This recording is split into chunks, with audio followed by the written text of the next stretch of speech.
Studios middays on a Thursday morning. Dave Hughes here, and joining me now on the air and on SuperTalk TV, the State Director for Right on Crime, Scott Peyton, joins us. Scott, how you doing today?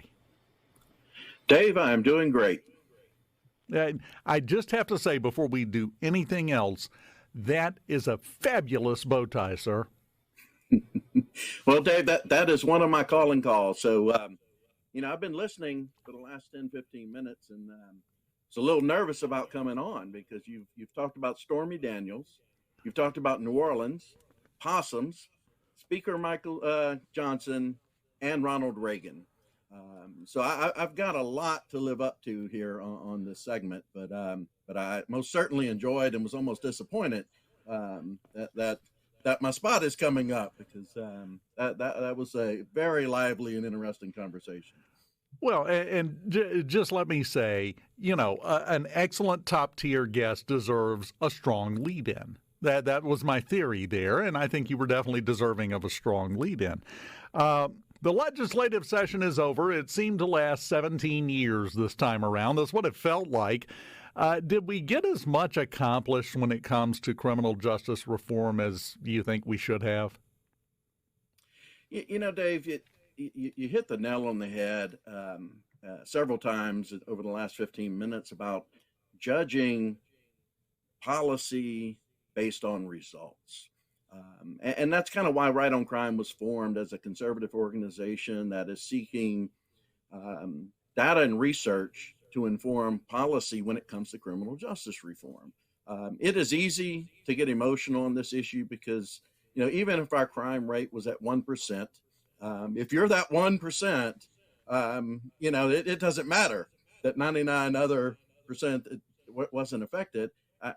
So that is a big issue. So that's why it's even more so important, though, under that golden dome, that the lawmakers follow the facts, the data, and the research when it comes to making decisions. And I think, as far as this session, when we were looking at Senate Bill 2795 back from 2021, which was the Earned Parole Act that Senator Barnett ran, it had a repealer, and this year it was up for the legislature to take another look at it. And I think that's a perfect opportunity for lawmakers to see that to pass something and then 3 years down the road, take a look at the results, see what has happened, see what's working, see what's not working. And, the bill comes out, there's a 3-year extension to it. But we followed the data and we followed the research. Nothing was changed from what happened in 2021. There's no new offenses that are eligible. The percentages haven't changed. But what we did look is see if it worked.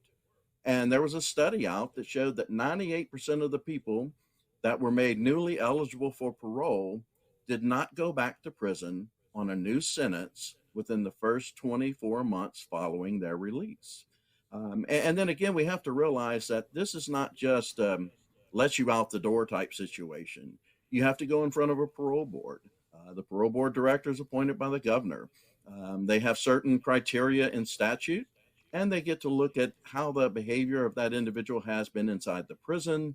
And there's a lot of other factors that go in. So this is simply the eligibility, which is giving somebody that opportunity that while they're incarcerated, that they can either work to better themselves, take advantage of the programmings inside the walls so that they can prove to the parole board that they are worthy of that opportunity to leave. And then once they leave, Dave, they're going to be supervised by a parole officer. Their activities are going to be monitored. They're going to have a whole laundry list of requirements to do. And we've seen results in that area too over the last 3 to 4 years with revocations down, with an increase in programming, because regardless of when someone comes out, we know that about 95% of those that go into prison come out someday. And the question we have to ask ourselves, and it's what you brought up, we have to judge the results. Do we want them to come out better?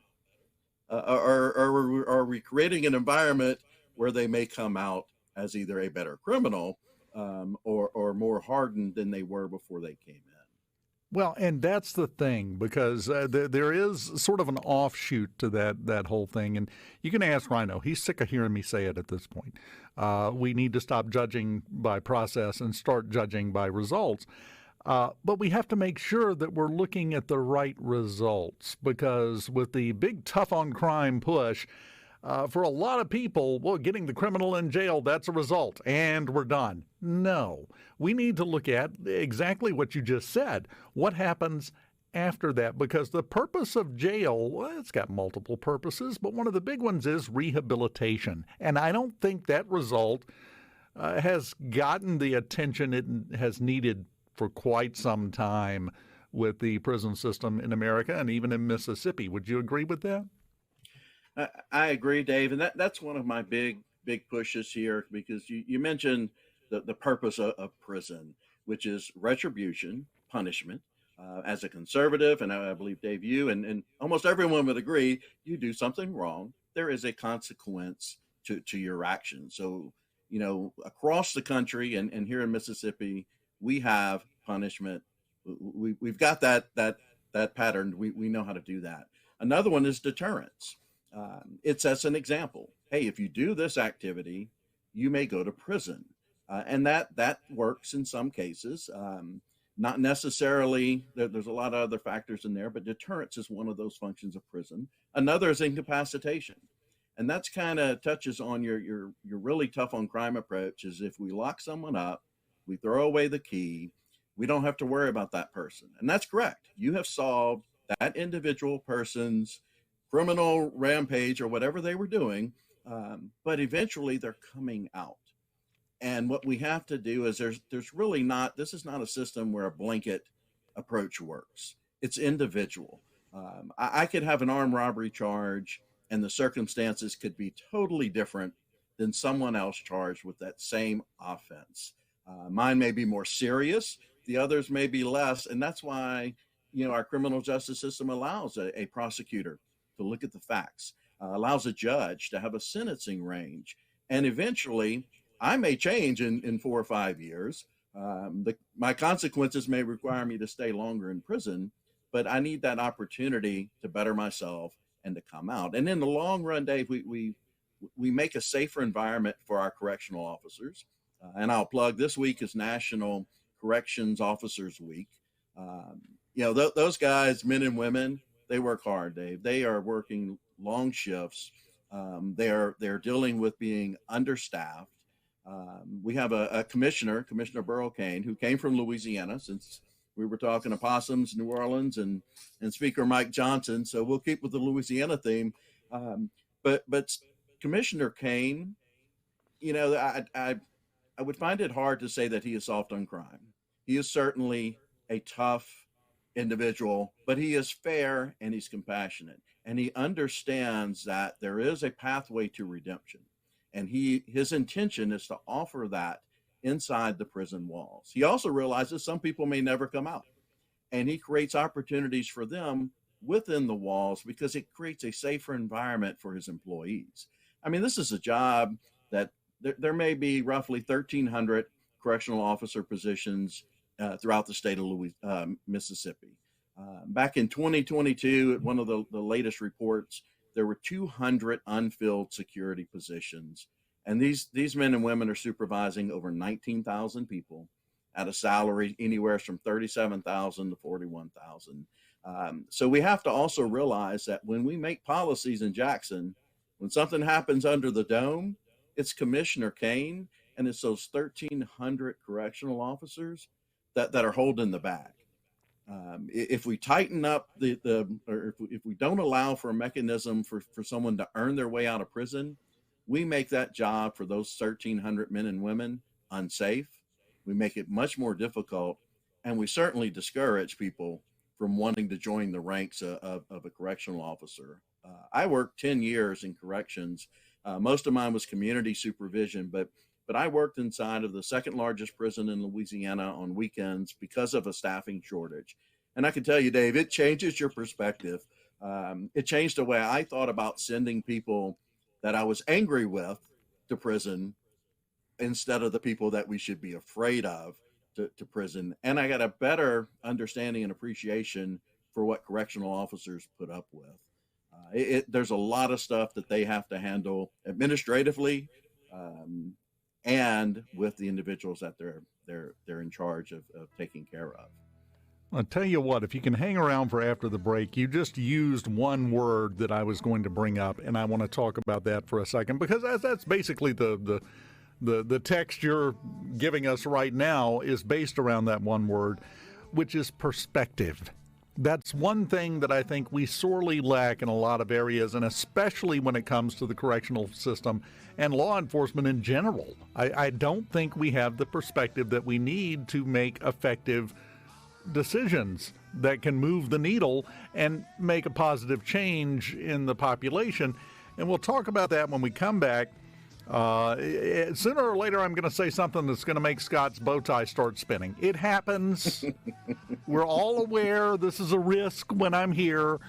Scott, head of Right on Crime, and we will continue the conversation with him in the Element Wealth Studios on middays when we come back. Keep it here. And joining us on the air, the head of Right on Crime for Mississippi, Scott Peyton. And I want to get back to that word perspective, because we seem to have lost quite a bit of capacity for perspective in just about everything right now, it seems like. But most definitely the criminal justice system. And there are a lot of different aspects of that. And one of them is this. It's what I call the double J problem. Here's what I mean by that. There are people who have that lock them up and throw away the key mindset. And then when somebody goes, they serve their time, they have paid their debt to society, as the expression goes, they've worked on themselves, they want to change, they want to be a productive member of the state of Mississippi, and then they come out, and everybody thinks they're either a judge or Jesus, and they can decide whether or not they're any good. That's not your position. But perspective-wise, we just throw that out the window because, we're always right. Ask anybody. We have to change that aspect of it, too, I think, a little bit, because, when somebody's already climbing up a hill, the last thing you want to do is say, here, tote this anvil for me and make it harder. So there's a lot of different angles, I think, that we have to attack on this. What do you think? Dave, again, you're reading directly from my script. As I haven't seen it, by the way. as a conservative, believing in accountability, believing in personal responsibility, the things you mentioned go counter to that. When someone is released from prison, and most people, either informed or uninformed, believe that prison worked. The moment you walk out those gates, you're done, you're fixed, you're ready to move into society. There are so many things in statute and in the way that we view people that aren't related to public safety. Of course, there's going to be some offenses that will hold you back from doing certain things in life. But for example, renting an apartment, getting life insurance, opening a bank account, getting a job that will pay a livable wage. That is not just good for the individual, that's good for the economy. We have a workforce participation rate that is low. We have a group of individuals that the facts, the data show that they are 27%, have a 27% higher unemployment rate than those that don't have criminal records. And that the one reoccurring theme of those that return back to prison is unemployment. So that's a major predictor. And it's not just, a job washing cars or doing something for minimum wage. It is a job that will pay a livable wage so that person can support a family, can start becoming a citizen again. But you're right. If you've done what the judge, the courts have ordered you to do,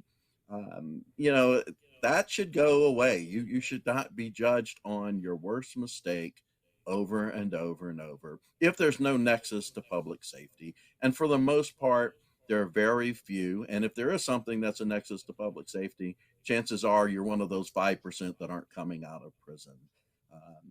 So it's an issue that I've worked with extensively in Mississippi and engaging employers, letting employers know that the data supports second chance hiring, because one, you have a resilient person. They have overcome probably the lowest point in their lives. They had to rebuild their life from scratch, and against all odds, because once you've made it to prison, you've probably burned every bridge with family members, with friends, and most certainly some of the people you were associating with, you probably shouldn't go back to, and you become reliant upon someone like me. 6 years ago, that was a parole officer, that to help you navigate back into society. And fortunately, Commissioner Kane, Mississippi Department of Corrections, there are so many groups in Mississippi that are working collectively to make this reentry process much easier. And those are things that we try to tackle at the Capitol as well, when it comes to occupational licensing reform, when it comes to work release, and making sure that when someone comes out, that opportunity is there. If we miss that opportunity, we know what the other alternative is. It's go back to a life of crime, or they have the option to take advantage, and become a productive tax-paying citizen. Well, and I think, and I've interviewed him several times, Commissioner Kane. I think he is operating at a high enough level that he makes it look simple and easy what he's doing, but it's not. It's very complicated, and you have to do it the right way. But he understands in that situation, a big part of the job is about the same as a parent raising a child. You're teaching them right from wrong. You're teaching them how to survive and how to function as a productive member of society. We have to focus on that a little bit, and we are out of time. We got to go to news. I could talk to you for the next hour, Scott, but they won't let me. The man is keeping us down, but we'll do this again soon, okay? Sounds great, Dave. Thank you. Scott Peyton with Right on Crime. Just remember some of these things that we've been talking about here. We've got news from Fox News and SuperTalk Mississippi News, and then